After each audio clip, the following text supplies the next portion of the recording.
when there's a circle of expectation and the circle internally, capacity, is smaller than what you're going to get, you either have to increase capacity, decrease expectation, or you're going to have a whole world of hurt in front of you. We've got several stressors in our life. We've got a great profession, but we've got to deal with overhead. We've got to deal with productivity. We got to deal with team members that are outside of our control sometimes. And the great news is, all of these issues are addressed in depth in this year's curriculum at Orthopreneurs Summit. So please go to opsummit2023.com, sign up for the meeting that's almost sold out, that everybody's going to be talking about, that you really need to be at to be your best practice with the lowest stress and highest profitability. opsummit2023.com. Please join me there so that I can take care of you even better than you take care of your patients. Hello there, everybody. It's Dr. Glenn Krieger here with another episode of your 5-Minute Friday.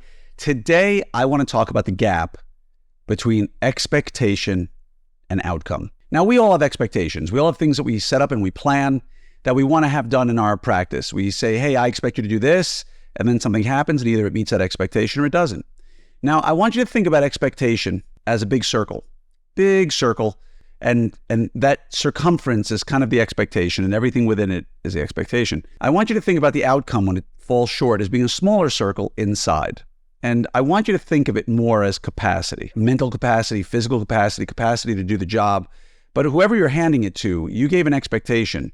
And if they have the capacity and it meets the expectation, there's no problem. But what happens when the capacity for them to be able to do it, either through God-given ability or bandwidth, is smaller than the expectation you've given them? The difference between the space of the circle on the inside and the outer circle is filled with tension, it's filled with pain, it's filled with conflict, and there's a lot of problems there. And so what happens, if you're not seeing me right now, you got a circle on the outside and a smaller circle on the inside. If the outer circle represents the expectation and the inner circle represents the capacity, what are some of the ways that you can solve this problem? How do you fix this? Well, you can lower your expectation, right? Hey, we don't want to necessarily get, 75 new patients this month. We'll change it to 40. We don't need to produce 300,000 this month. We're going to produce 100, right? But a lot of people don't want to lower their expectation. So what do you got to do about capacity? The other choice is increase capacity. But if the two circles are not the same size, there's going to be a failure and there's going to be problems. And so how do you expand capacity? Well, I'm at my fat. Well, maybe you get more people to help with capacity. Maybe you increase technology. A classic example is somebody says, I want to see twice as many patients, but my schedule's booked. Well, they institute a remote monitoring program, and suddenly the number of patients per day drops from 100 to 70 or 60 or 50, and now they have more capacity. See, capacity is one of those things that, unfortunately, when we hit capacity, we get very stressed, and suddenly we think, well, that's it, we're at capacity, that's all we can do. And sometimes that's true, sometimes it's not. And it all comes down to the model that you've decided you want, right? There are practices out there that said, look, I want to have $1 million a year practice at 40% overhead, and that's good enough for me. And that's a great living, folks. And $1 million a year practice, think about it, that's 200 starts a year, right? That means if you work 150 days a year, that's 1 1/3 starts a day. Not really a crazy practice, right? 1 TC, maybe 2 or 3 columns of patients, charging $5,000 each, right? Nothing huge, or maybe you want to charge more. Point being, what do you want your practice to be when you set your expectation?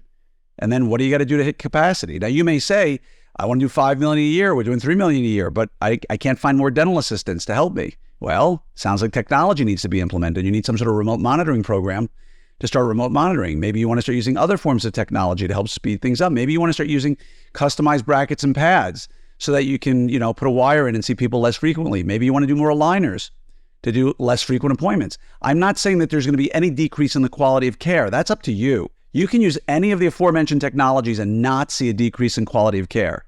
They're just tools. Use them right or use them wrong. It's up to you.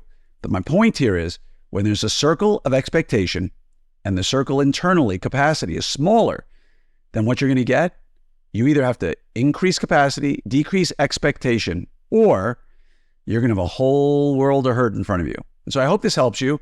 Again, these are the kind of things I talk about and we all talk about at the Orthopreneurs Summit. Please go to opsummit2023.com, Room block is about 90% sold out. The meeting itself is about 85% sold out. Go to opsummit2023.com. Sign up now. I promise you, it will be the best meeting you attend all year, with the whole purpose here to help you live your best, most profitable, lowest stress life. How do I know? Because that's what I want for me, and that's how I designed the meeting.